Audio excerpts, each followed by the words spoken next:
This is Mark Tronson from the Australian Missionary News. I have here with me today Andrew Smith, Kookaburra, the Australian men's hockey team. In fact, Andrew's dad, Eric, and I played together many years ago down in Wollongong. Now, Andrew, tell us something about your growing up years. Well, Mark, I was born in Wollongong, so yeah, that's where played hockey with Dad. So born there, lived for a few years, lived in Canberra for a year, back to Wollongong, up to Newcastle, and now down in Melbourne. So when did your family move to Melbourne? We moved down here the end of 1990, so a little while ago now. Yeah, sure. So I've spent the most of my life down here in Melbourne. Now, you began playing hockey as a very young lad, so tell us about just your hockey career. Yeah, well, I guess because Dad played, look, I grew up having a stick in my hand, I suppose. They've got photos of me from when I was little, just holding a little cut-off hockey stick. But I actually started playing minky for a club called Wests in Wollongong at age 7. Right, and then you moved to Newcastle where you did very well? Yeah, moved to Newcastle, played for a club called Tigers up there, and that's when I first started playing some junior New South Wales representative teams. So yeah, moved up there.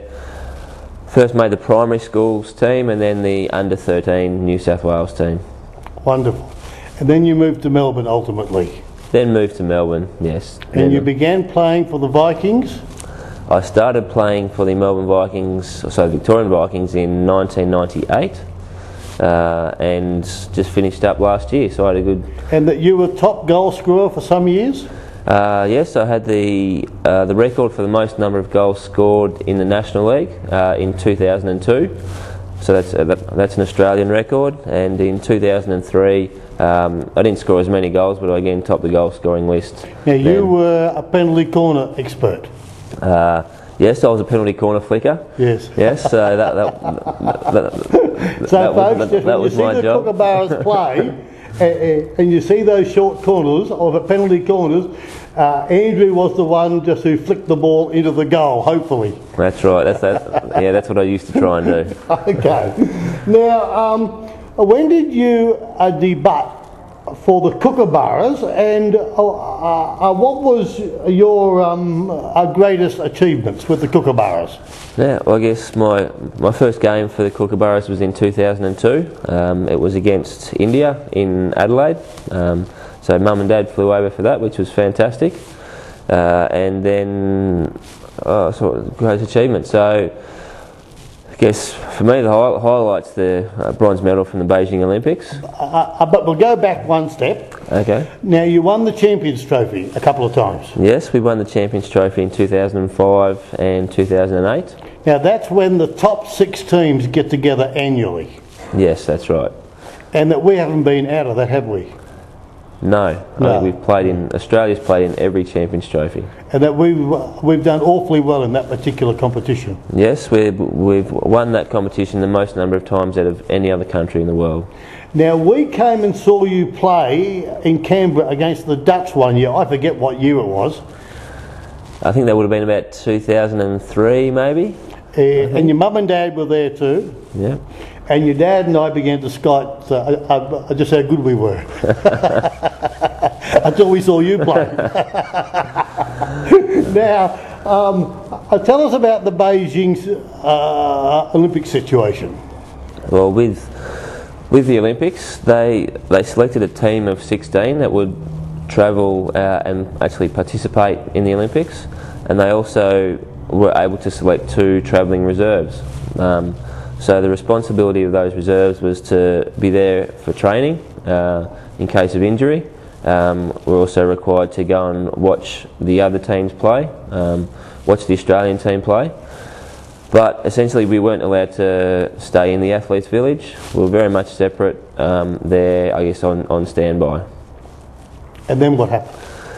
Well, after about 4 games into the actual Olympics, and after watching, training by myself, with the other reserve, going through that process, one of the guys, Grant Schubert, he unfortunately hurt his medial ligament in the last game, so in the last minute of the game before the semi-finals against England.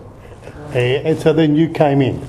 So then within the space of about 24 hours, I was being moved from outside of the village into the athletes' village, had my own room, got my playing uniform presented to me, and was playing my first game in the Olympics in the semi-final against Spain. And then ultimately you won a bronze medal. Yes, unfortunately we lost the semi-final, but then we played against Holland for the bronze medal game, and we beat them 6-2. Wonderful. And of course we saw that on the television. Yeah, that was on TV, and yeah, Mum and Dad were there, and so was my sister, so that was pretty special. So they came over? Yep, yeah. Mum and Dad were over there for the whole time. Yep.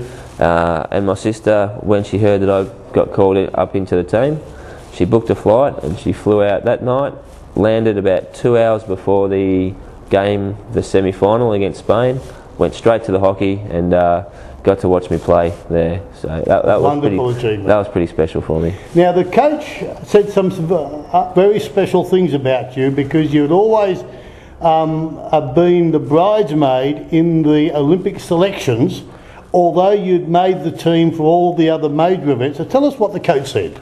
I guess for Athens I was a reserve as well, so same responsibility, travelling away, not getting to play.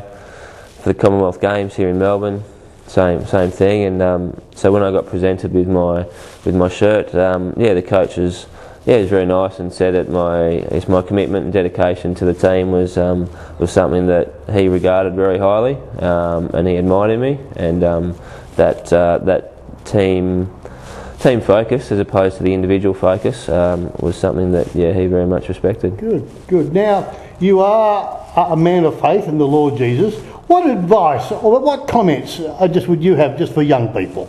Yeah, look, I think it's for me it's something it's important to be involved in all parts of my life. Just to have that faith that God is in control of the good and also the bad. And while there's been some challenging times for me, just to hold on to the faith that, look, He knows what I'm going through. He's allowed it to happen, but He'll also give me strength to get through those challenging times, and just gives me something else to trust in, as opposed to think that I have to control everything. Just to be able to lean on Him, and just believe that He knows what's good for me, and He'll look after me. And so your comments just to young people is to trust in the Lord. Definitely trust in the Lord, I think, and just have that faith, have that trust, and you don't have to do everything yourself. You can rely on Him. Well, Andrew Smith, Kookaburra Olympian, bronze medalist, champion fellow, great son to Mum and Dad. This is Mark Tronson signing off for the Australian Missionary News.